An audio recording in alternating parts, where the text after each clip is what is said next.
Welcome to the Tech Egg. Don't get scrambled. Enjoy the video. You cannot install Apple Pay on Android, so start by preparing alternatives. First, confirm your bank card supports tokenization and can be added to Google Pay or the bank's Android wallet. Once done, enable NFC on your phone and open Google Pay or the bank app to add the same card. You're doing this so your card can perform contactless payments on Android just like Apple Pay does on iPhone, preserving convenience and security.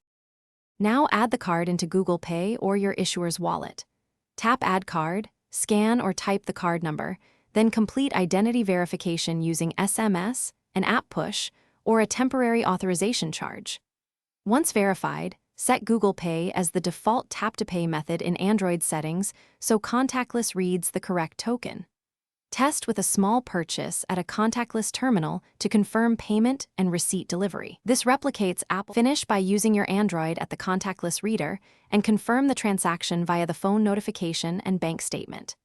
If the terminal doesn't respond, reboot the phone, re-enable NFC, and ensure the card token is active in Google Pay or the issuer app.